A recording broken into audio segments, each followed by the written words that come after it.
G'day guys, glad you can make it to the midweek episode. Currently Liam and I are away camping up in the Victorian High Country. We arrived at King River, we're about to set up camp, so come join us.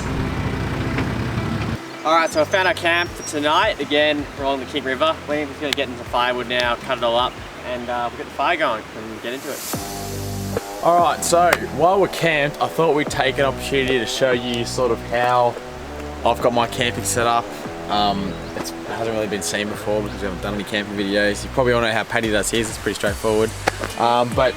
So for mine, pretty much, I've got the awning, which that came in the canopy and it works a treat. So that just pops out, and I only really put the awning on when I'm going away. So obviously, usually you're probably used to seeing the car without the rear hoop and without the awning. So I just pull them on and off as I need because it's literally 4 bolts.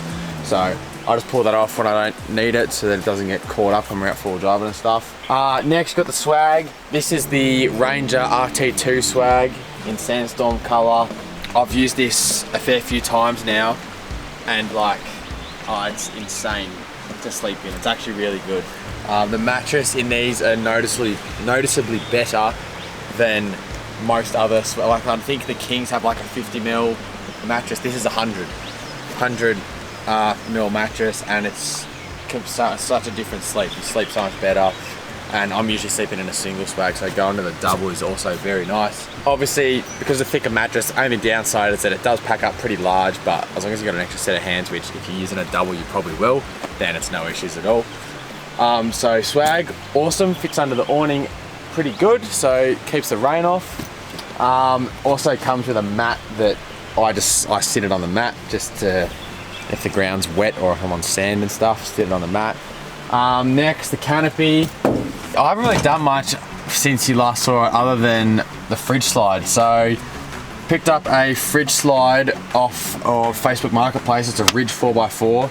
I actually got it for a very good price considering I think these go for like $250 new, and the guy I got it off had used it literally once and realized that he needed a drop down, and I got it for like $100. So that works mint for the fridge, keep the beers cold. And the fridge is just Angle MT45. It's an older one, it's the family one, but it doesn't get used a lot these days, so I take advantage of it. So yeah, fridge slide works mint, very happy to have that. Oh, and I suppose the other thing to that is I did put a false floor in. So I'm wanting to put a floor in the canopy so I can put drawers and things. So pretty simple really. All I needed to do was pretty much find a way to fix it to the floor. So I've just got some light gauge C-channel steel, which I'm gonna just weld to the floor. That's gonna just be like my runners across, and then pretty much just whack a piece of ply on top. It's pretty simple. Obviously you would have just seen this as originally it was just like a bare canopy. I put welded in some braces across to sit the floor on, and just brought up the floor to level with the lip of the canopy so I could bolt down a fridge slide. And then I've just got like a milk crate for just some like camp ovens in there, just some cast iron gear, other cooking stuff, and then I've just got a little tub for like cutlery, plates, foil, just other cooking things. Fridge just plugs in via socket. Haven't got that on an Anderson plug yet, mainly because I'm hesitant just to cut the cable yet, because it's technically not my fridge, but so I haven't done that yet. And then another thing is I've got one light. I still haven't wired up any of the other switches. I literally just got one light switch and it works fine. And the solar panel works mint, keeps it topped up. So that's pretty much this side. This is like just the cooking food side pretty much. Bench is pretty much just tray space. So if I need to put a cooker or anything, it just goes on the tray. Or do anything like that, it literally just goes on the tray. So I will get a table, yeah. I don't really use the tray space that much because usually someone else has a table. Got the Ranger dirty gear bag. I just use it as a rubbish bag. Mounts on the spare, perfect. So that's good. And then this side I just got clothes bag, put the food bag in there, got a pillow in there that needs to go on the swag. A bench that everything falls off, doesn't hold anything, which is always fun. Yeah, that's pretty much the thick of it. It's pretty basic, pretty utilitarian, but it works. Yeah, that's pretty much the setup we've got going. Would you ever put a rooftop tent on it? I don't think so. From what I've seen, rooftop tents are, they definitely have their place. Don't get me wrong, but It's just spinning on there. That's alright. I'll tighten that up, but that's fine. Yeah, I don't think I've got the good swag, and that takes up less room and less weight and less wind resistance than a rooftop tent, so I don't know why I would. Like, yeah, there's a tiny bit more effort to pack it up, but I can't imagine a rooftop tent would be crazy more comfortable, especially, yeah.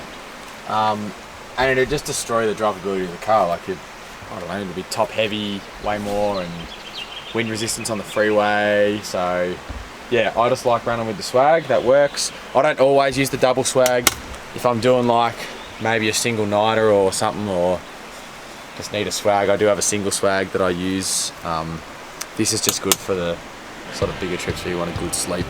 It's worth bringing something better. So yeah, that's pretty much the gist of it. Alright, so I'll show you my camping setup. It's pretty basic, but it's quick, and a quick setup's always a good setup. So essentially got just a king swag I've had for, I don't know, nearly 4 years now. I've had this Big Daddy swag, and it keeps working. Keeps me dry. Double bed in there, so I always use that. I usually put a floor down. I have got one of the King's mesh floors I put down beneath it, but right now, I know it's just me and Liam, we're being lazy, so I haven't set that up. But King's awning, 2.5 meter by 2.5 meter. You might have seen this one is also quite old. I think it's edging on 3 years, and it's starting to have some faults, like these things all broke, and you might have seen a little video I did about a quick repair on that. So right now it's gone second life, so it's sort of going pretty well.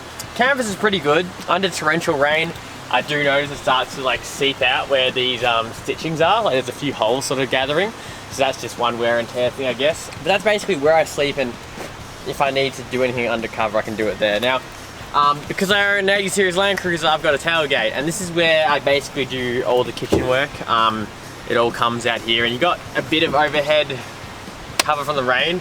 I do notice it does start to seep in a little bit if you have like a large amount of rain, just because obviously these aren't, I mean, they're 30 years old, so they're not going to be the best, are they? But I got the Cruiser Company rear bar, which gives me basically, it helps add into the kitchen, because I've basically got water on tap here. So super easy when you're like cooking and you need to fill up like a pot or something. You can just put it under there, get your water, and go straight in the butane.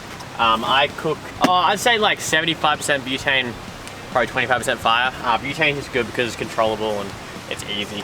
But yeah, this is essentially the setup. You've probably seen, I don't know if you've seen it. There's a fridge on here, just a King's 45 litre.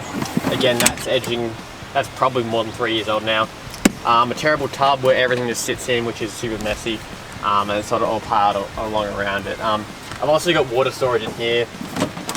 This is on a tap as well. This is what I used before I got the rear bar, because I could literally only fit one water container in here. So that's on, but as you can see, it's just like, it gets crushed, and the rear bar's solved everything. It does work, it's a little more playing around with than just that. And then I've got an XTM drawer. I've had this, since I had the Pajero for ages now. Still going for strong. It's pretty messy in there, so I won't show you inside, but yeah, that's still doing good. And you do have a chopping board too on it, so as you can see the amount of dust on it. Don't really use it often because I got this now, but it's there if you need it. Another thing, I've got a bin bag, just like Liam. Exact same range of bin bag, so when we do go on trips together, one of us will be the rubbish, one of us will be the recycling bin. Just helps us when we get home, we can just pop one bag in each half and actually sort through and put the bottles in one or whatever. So that makes it easy when you're traveling with a group of people. I might actually talk about my water solution here, because this car's probably sitting at like 3.15 ton right now. It's quite heavy because I carry a lot of stuff in it, a lot of water. I've probably got about 85 litres of water on board. So I've got the two 22 litre jerry cans, another 22 litre jerry can there. Then I've got, I think this is about 15 to 20 litre solar shower I made. This is just made out of Liam's old fishing rod holder that he didn't want anymore, so I just put an end cap on it and put a hose attachment on it. And obviously when it gets, time to shower, you just plug your hose on, you open the little breather cap up the top here, put it aside, and then open the jet, and you can wash yourself or do whatever, and it's a fair amount of gravity pressure. Like if I want to clean the car, it's doable, but you'd probably want to, what I want to do is when I finally an air compressing system, is like be able to plug that in and then add compressed air to it and it'd be like a jet coming out of it. But yeah, this is good for like cleaning stuff or whatever, because it's just gravity fed water, it's easy. So yeah, I don't know. When I'm just carrying with the boys, I don't really worry about my hygiene that much. So I swim in the river's good enough for me, so I don't really use it that often, but it's just there. So that's about it for the back of the car. As you can see, pretty basic. I do want to actually make a proper drawer set up, which I think I'm going to probably try just build myself, make some drawers and try and stack them. 3 big drawers and some other stuff, some buttons here, whatever. You've already seen all my lighting, my 12-volt lighting, that's all in there, so I can get some shots of that later on tonight and show you. Then I've got the big 12-volt box, which I charge all the camera gear and transfer files and all that. But so I'm not sure how many of you are interested in the technical side of making an Aussie Arvos video, but obviously we shoot a lot of footage and we have to obviously back that footage up somewhere and get it off the cameras. So you might have seen the build of this 12-volt box. This is essentially what it was designed for. So with the Raspberry Pi and the screen, I can plug in my SD cards for my camera and then transfer them to my physical bigger hard drives. So this is all done on my Raspberry Pi on Linux. You can see it's transferring the files across, all running off 12-volt and literally sucking next to no amperage, so barely affecting the voltage reading there, so it's drawing very little. But basically this is how we keep the cameras going when we're out in the bush. And for keeping everything charged, I've basically just been using my new big 12-volt board in my car to plug GoPros in and out of, drones, what have you, and it still charges throughout the day while I'm driving, and then when I get to camp, all the other stuff I just throw on charge as well. So everything, I always have a 12-volt plug for pretty much everything, so it's all being charged through 12-volt. A lot of people use inverters, which it'd be great for the drone, for instance, which the drone doesn't like to charge on anything below 13 volts, so you have to have the car running for those batteries. But pretty much all the GoPros and stuff can all charge at lower voltages. So yeah, that's how I keep all the cameras going.